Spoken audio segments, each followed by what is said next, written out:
How much of a factor does your physical health play into your mental health? What's our plans for the future? Your plans for the future? There's one piece of advice you could give to everyone in the world. What do you think it would be? This is Spitballin with Colin. Yo. We are back. Spitballin with Colin, episode 4. The first male guest, non-female guest. Special one. Someone close to me. Probably the closest male to me in the world. Definitely at this moment we're sharing a couch. But this person has pushed themselves to their limits and grown immensely. And being my brother, it's been pretty special to watch what he's been able to do on a baseball field and off a baseball field. So welcome, Matthew. Howdy. Very excited for it. All right. So past episodes, we've been starting off with childhood. We kind of shared a childhood. So maybe you can do a quick overview of the childhood from your perspective, and then go from there. So from my perspective, I guess, growing up, I guess I had a good childhood, I would say. Aside from us pretty much fighting every day, you may be sitting on me once or twice a week. Indoor football got intense. Yeah. It was good though. Nothing comes to the top of my head besides a good childhood. A good childhood. So you grew up, you played sports, you played baseball, you stuck your foot in the pool of water that is football, but didn't really like it. Yeah, fuck that. Can I say that? Yeah. All right. And I don't know. We're brothers, but we're not different personality wise. I guess we're a little different, but in terms of like stature and size, like I'm definitely thick, and you're definitely not as thick. Yeah, Like- definitely was an issue growing up. I've been over 200 pounds since probably like 6th grade, and Yeah, and I'm at my heaviest ever in my life, and I'm still under 200 pounds. So and also like getting to high school, like you were always out with friends, like social, knew how to interact, like you're just a great social guy, cracking jokes, like good entertainment. I'm more like, I don't think introverted is the right word, but I'm more just contained unless I'm around a comfortable group. So like sitting at the house, like when you're out with your friends, it was definitely like, damn, I gotta figure out how to get some friends. Like, yeah, for you were sure, a social definitely. I butterfly. mean, I feel like in high school, especially, you were definitely around my friends a lot. Yeah. And we shared friend groups, Yeah. especially like golf and stuff, sports. Shout out the golf team of 2014, Whitman Hanson. 2014. That's right. Yeah, that's right. Yeah. I don't think I played golf that year. No, 2014, dude. Yeah, 2014 was a great year. Yeah. I got in one match, if that's my sophomore year. But you were a part of the most winning team on Whitman Hanson history. So. That's correct. I was. All right. So college, not there yet. High school. What's it like to? Perhaps you're undersized, but in terms of baseball, what's it like to hear the news that you're staying on JV for your junior season? Did that hurt at all, or was that just like, it is what it is? I'm just gonna go out and play my game. I don't think that it really registered until I was actually playing. Like hearing that I was on JV, I was like, okay. I liked the coach, and it was a new coach my junior year. He kept all of the seniors, which probably wasn't the best for the team, but they made playoffs and didn't win the league, but were a high seed, got first rounded. But I do think me, along with another kid on JV, definitely didn't deserve to be on JV. And I don't know. It was interesting, I guess, just because I had 3 varsity coaches and throughout high school, and only one of them stayed for 2 years, obviously, and that was my junior senior year. Um, and after my senior year, he did tell me at the whatever it's called, the banquet. Yeah, the banquet. He did say, um, "I wish I recognized this sooner and brought you up sooner," which I mean made me feel good that he finally recognized it. But no more high school baseball for me after that. So Doesn't really matter. no, pretty irrelevant. Yeah.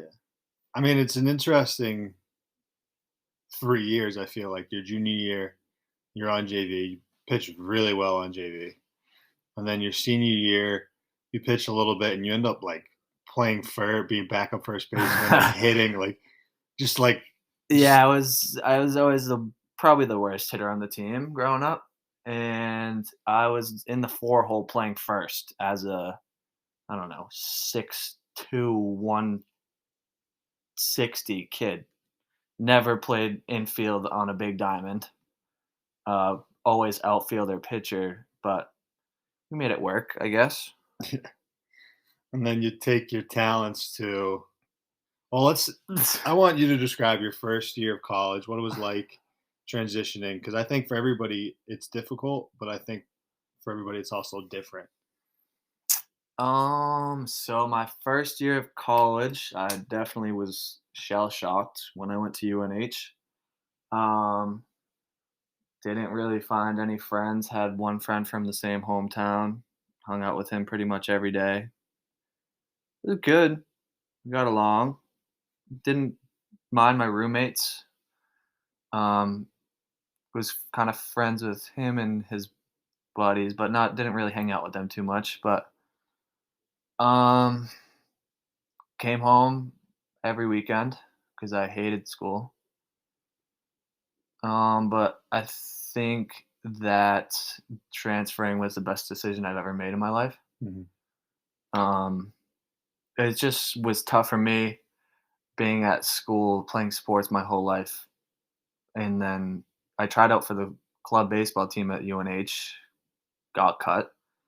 Um, And you weren't really sure why, right? no, no, they picked club teams rigged. Simply put, um, the captains pick the team, so it's who the captains like, which is fine. But I don't know. It's kind of like a not a fair assessment, I'd say, in my perspective. But it is what it is. Yeah, it's almost like a repeat pattern of getting overlooked like your junior year.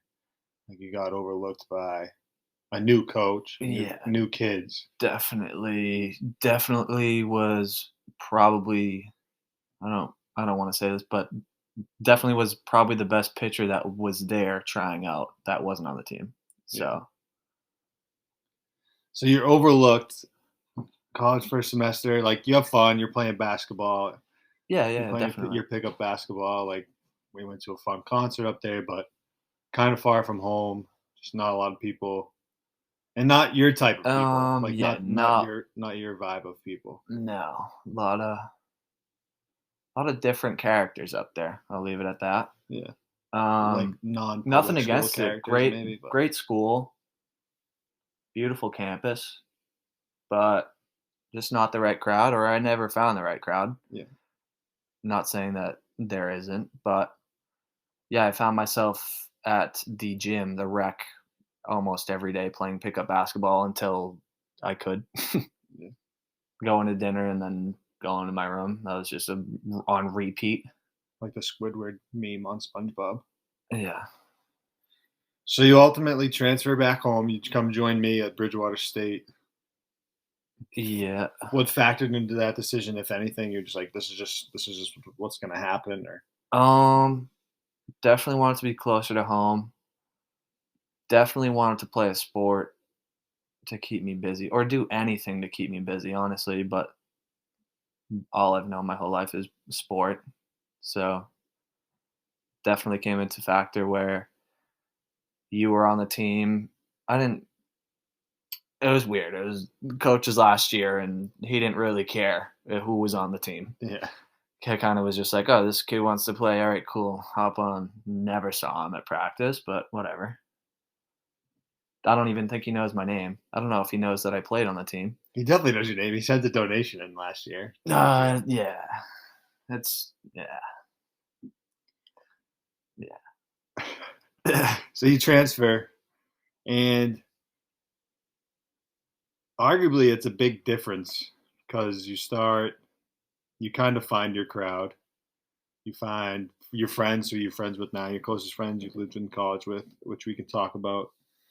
And then you also kind of demand more from yourself, at least from an outside perspective. Because Uh, as a yeah. kid, we would be playing basketball or football, and you'd be like, "Why are you going to try hard? Why are you going to try hard? Why are you trying so hard?" Yeah, definitely. I would definitely say that. I think I don't know, that might have came from just experiencing UNH on my own, like, no one there for me. I had to fend for myself pretty much, go out of my own, like, comfort zone. Mhm. Um, Definitely realized I need to fucking figure it out. Like it's not like everybody should go through, but it's almost like people who go through like a tough time like that. Like there's something to be said about awareness. Like, do you feel Yeah, that? for sure. Definitely definitely when you have nothing or it feels like you have nothing, and definitely brings out the best in you. Definitely allows you for your most growth from my perspective. Two questions, kind of spicy, but not really. But so, how do you think people like that haven't experienced some sort of adversity like that, or almost like a life changing event in perspective wise? Is there a way you convince people to see that, or do you think people just have to experience that on their own? Um, I mean, not saying that was like the worst. It might have been the worst time of my life because I was super depressed every day. Didn't want to even go to classes. Um, but don't think that you can really replicate that outside of being in a situation like that. Mhm. It's kind of you have to learn as much as you want to say, like, if you've never been in a situation like that, as much as you want to say you can, like, replicate that, you can't. You literally can't. Mhm. It's just how it is. Mhm.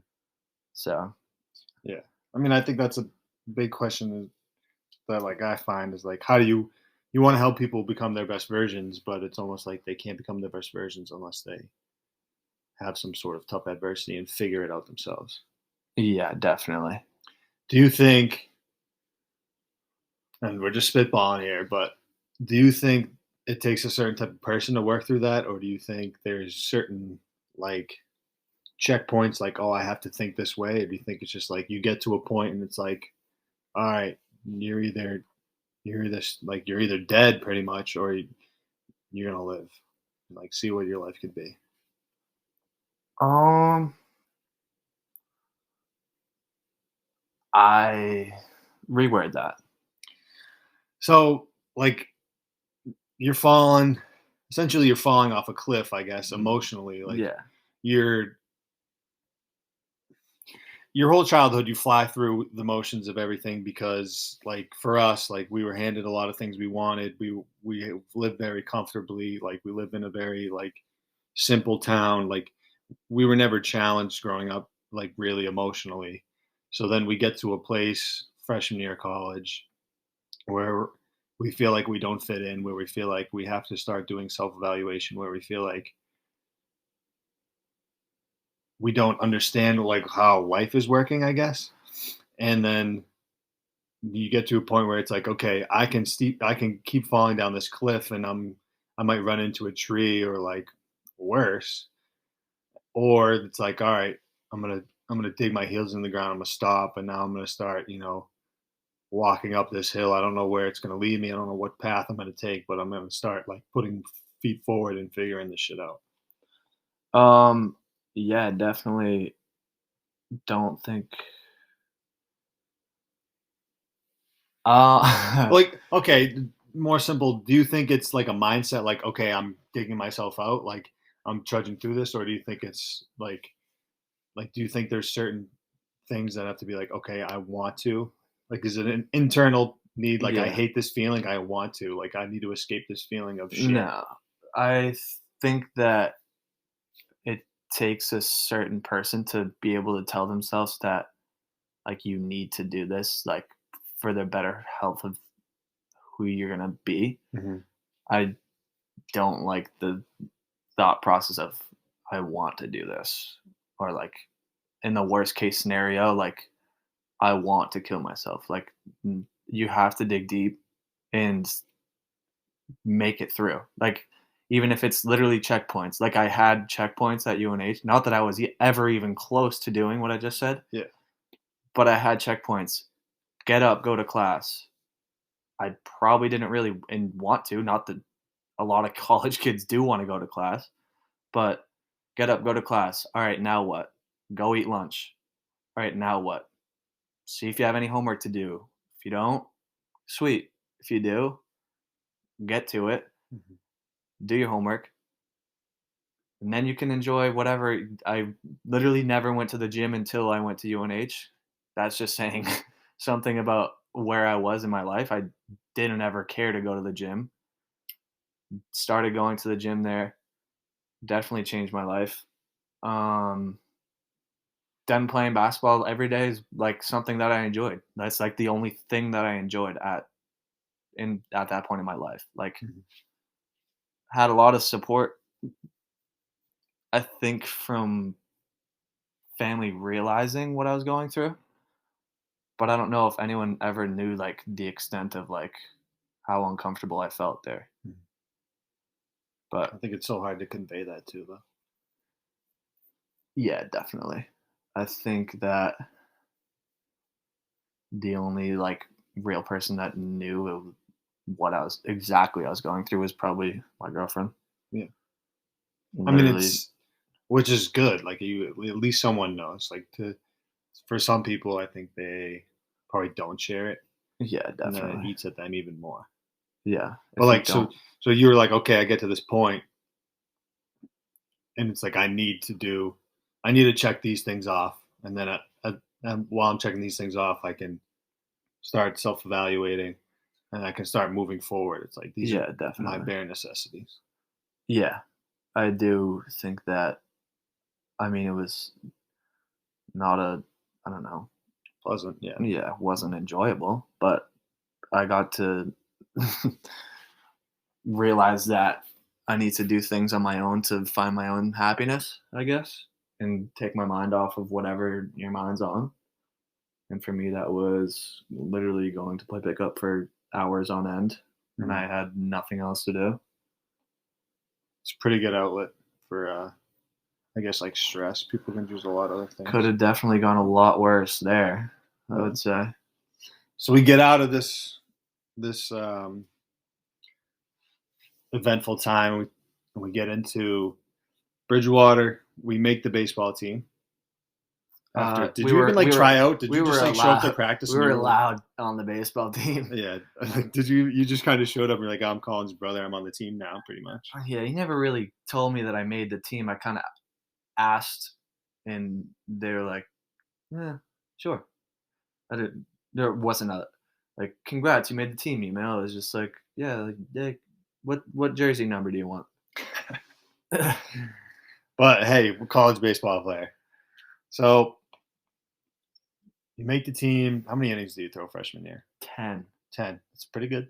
Yeah, I think I better than only threw some of the 7. kids that made it in the fall. Yeah. I mean, that's a lot of for a freshman. That's pretty good. Obviously, you have some elite freshmen that throw a lot, but that's pretty good for a freshman relief pitcher. Yeah, I was content with the amount of innings I saw. I guess not much, but wasn't upset. Knew my role. Hmm.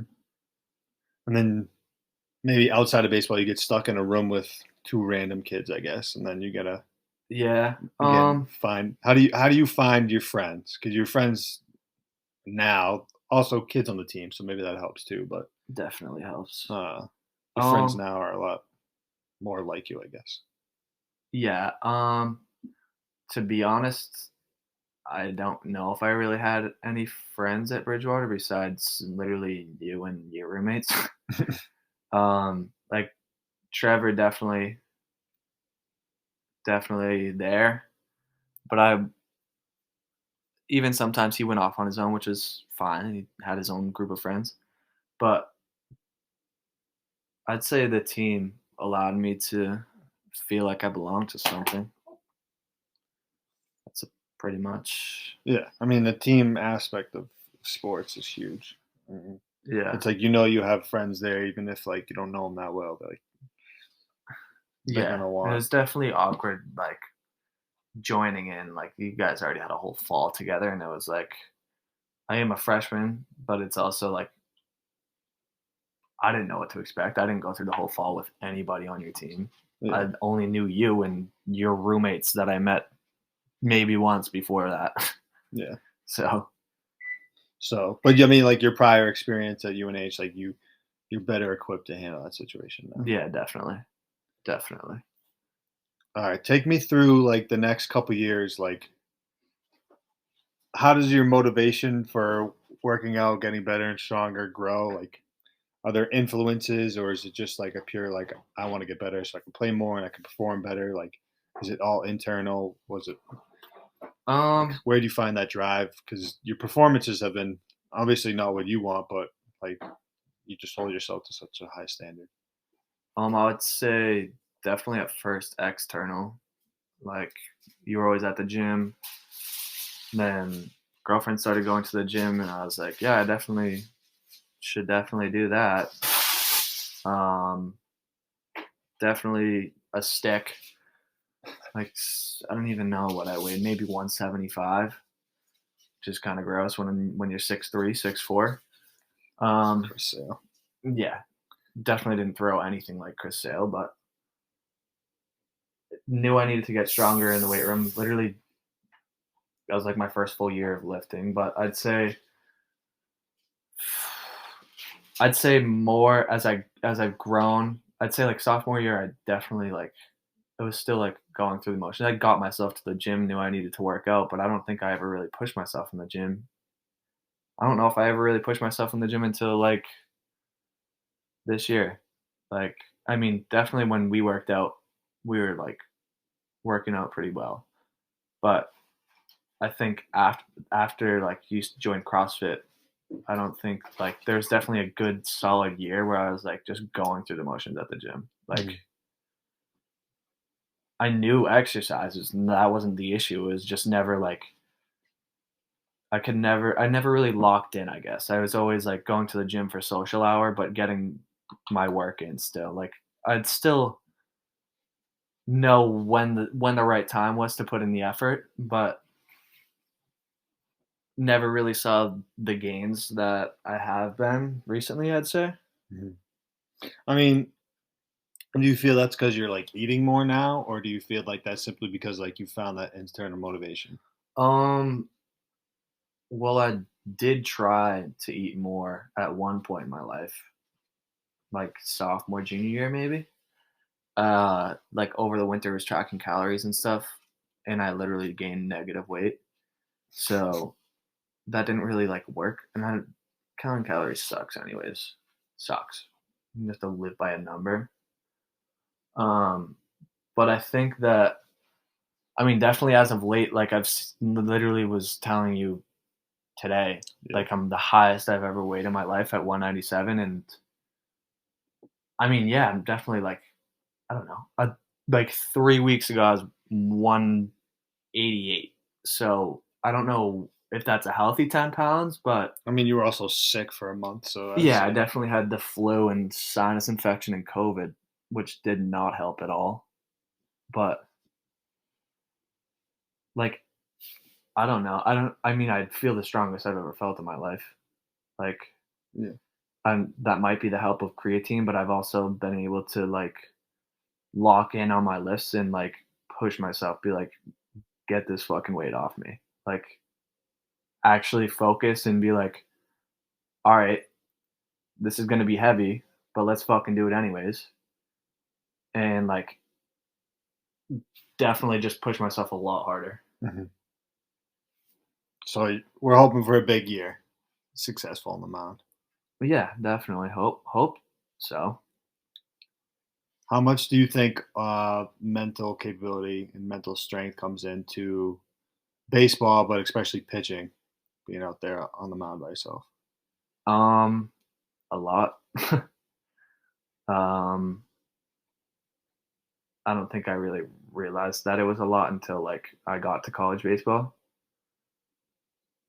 Uh, um, Nice. yeah, excuse me.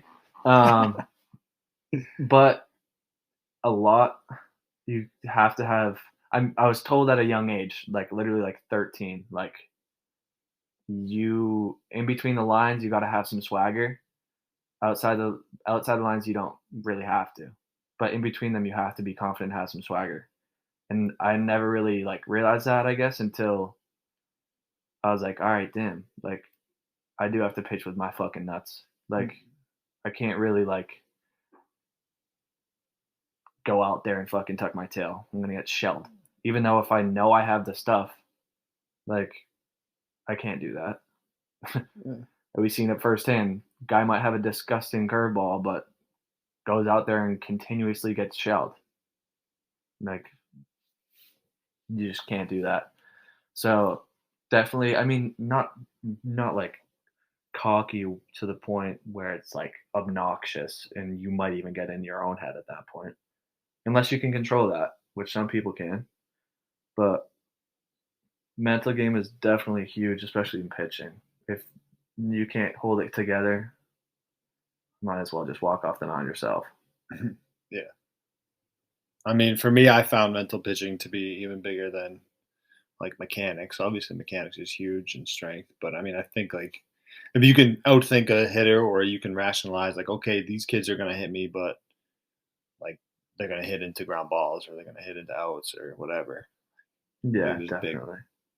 and I I, think it carries over to life. But yeah, for sure, definitely. I do think I've seen that, especially like with you in the past couple years, like knowing that I throw harder, I'm like, oh, like I probably should be better than him, but I literally wasn't.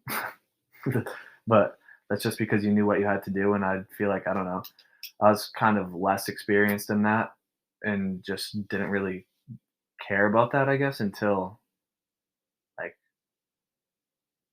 last year, maybe my junior, probably my junior year, I'd say. yeah, I mean, the growth you've gone through is it's pretty crazy, like mentally and physically. Like even like yesterday, after like we got home from our aunt's house. Like I was like, damn, he looks like thick. Like I don't think I've ever thought that before, but I'm like damn, he looks strong. Yeah, that's just the definitely. truth. It's just like, hey, like you can tell you're working hard, and like hopefully it's like year 5. Like let's see what we can do. Like Yeah, definitely. I do feel like I've seen like a lot of progression in my body. Like my shoulders are definitely a lot wider than they used to be. I feel like personally, mhm. but we'll see. Should be exciting. All right, so we'll stay tuned for that. BSU Bears, Bridgewater State Bears.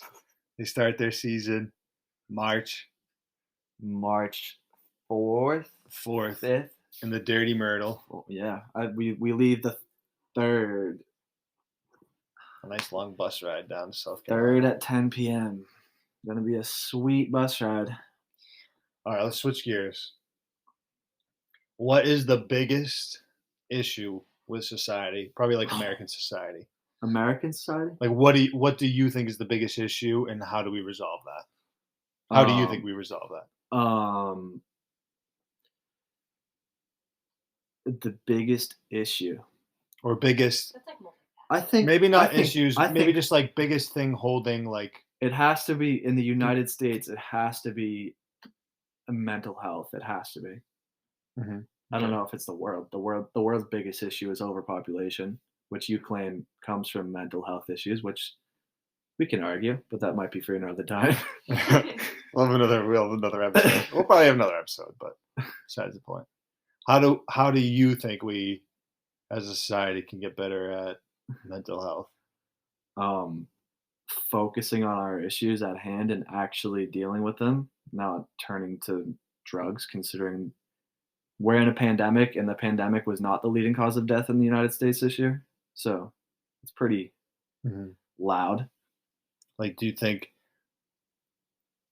like therapy should be free to all Americans? Do you think it's just like a stigma and people should just be like, oh, hey, I need someone to talk to, and they talk to their best friend and make it like? Do you think it's like uncomfortable conversations have to be had, or Yeah, I feel like that should be a thing worldwide as well. That uncomfortable conversation should be had. Um,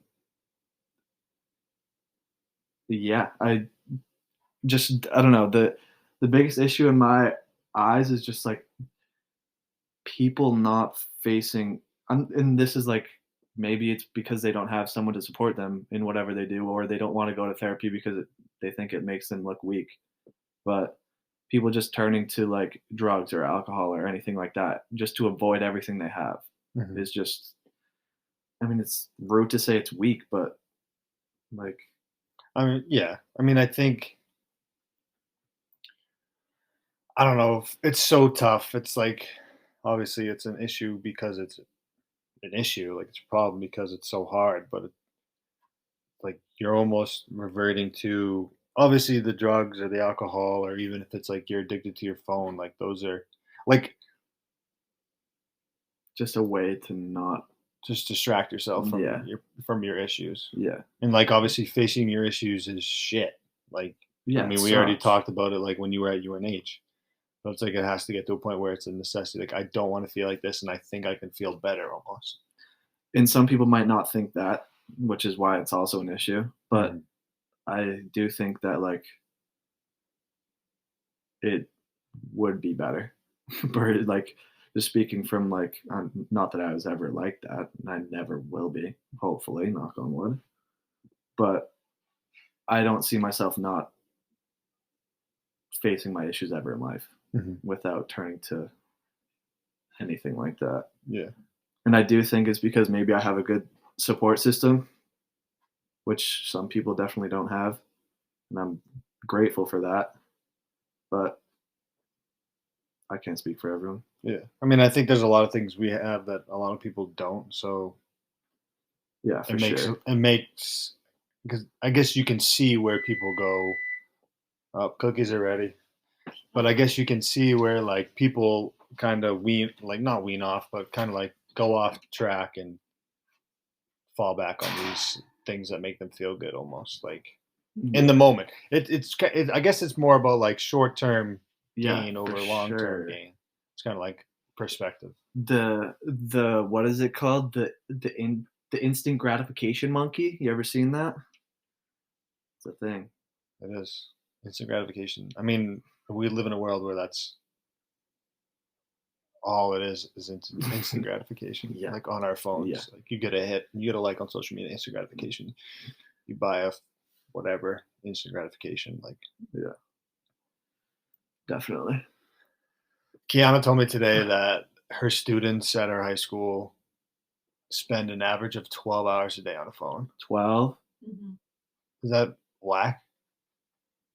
I'm barely up for 12 hours a day. That's what I'm saying. They don't sleep. And sleep's a huge thing for health, but it's like they don't sleep. They're up at 4 a.m. on 12 TikTok. hours a day. Wait, someone actually the other day said that. I know who it was too. I think it was 14 hours a day on their phone, maybe. And I think I don't want to throw fake numbers out there, but I believe if I'm correct, it was 8 hours on TikTok. Yeah. She was saying her students were 6 hours on TikTok. 6 hours. That's a work shift. That's a work day. Like there's so many things we can be doing. Granted, you're in high school, like whatever. Like I get it. You're not like fending for yourself, but it's like that definitely. habit of like, all right, let's just sit on our phones. Like that's just Yeah, but that's the future of society. that's what's scary. That's what's scary. Is you Like, almost dude, want the robots to take over, no? Dude, go work at fucking Shaw's and make $120 in that time. And at least just learn how to socialize with like a person. Like you're just socializing with a phone. I mean, like You're socializing with other people, I guess, online. Yeah. And it's also scary because the metaverse is like just coming out now, which is fucking wild.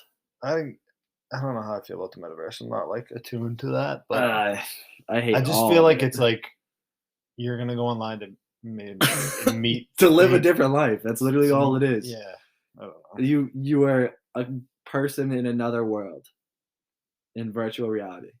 Like, sweet, dude. Go out and live your own.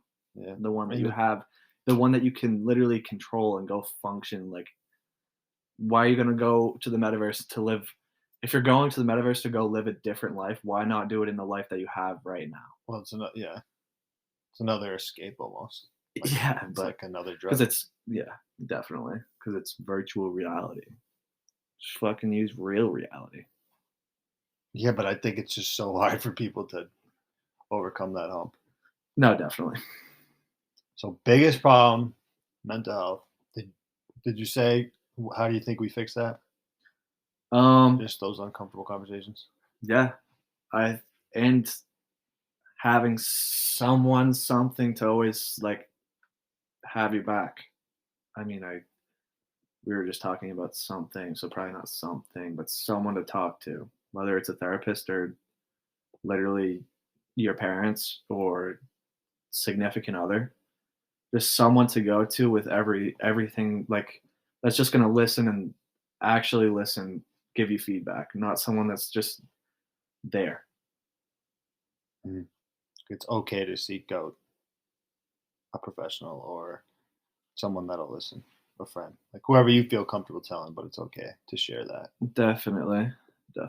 It's almost like, I guess it's not almost like bullying, but it's like, don't be a bystander, like someone bullying, like step in and say something. But it's also like, if someone comes to you and is sharing something personal, like at least just give them the courtesy to listen and give them, like console them, make them feel good. For sure. And definitely like even if I've had it happen recently where like people have come up that I wouldn't expect them to reach out and like did. I'm not gonna be the one to say no, fuck off. I don't care about your problems. But like I'm happy that they felt comfortable enough with somebody to like express those issues. I personally like love that because maybe they don't have anyone like in their life that they really feel comfortable talking about that, like, which sucks. Yeah, I mean, it takes a lot of bravery to go out and ask someone or to tell someone how you feeling, like, and say you need help. Like, saying you need help is so hard to a lot of people because it makes them feel like they're like less. Like they're weak. Yeah, they're weak or like they're less than the person they're saying to. It's like, but everybody feels that at some point. Definitely. So, man, that was powerful. I don't know how you felt about that. That's pretty good. Definitely. All right. If anybody needs help, just reach out. Find someone for support. If you need a little inspiration, you can follow Matt Josselyn on Instagram. What's your Instagram @ name for anybody who's curious? I literally think it's Matt Josselyn. Oh, there you go. It's the cute guy, probably with like the Bridgewater State. Private. Oh, he's private. I'll be public. I'll open it up to the public. He can be private. Request him. If you DM that you heard him on the podcast, they'll give you a nice winky face emoji or something. I could do that, I think. Yeah. It's in my funds. It's in the funds. Yeah. Thank you, brother. Hey, thanks for having me. We'll see you guys all next week for another episode of Spitballin with Colin. Later. How much of a factor does your physical health play into your mental health? What's our plans for the future? Your plans for the future? There's one piece of advice you could give to everyone in the world. What do you think it would be? This is Spitballin with Colin.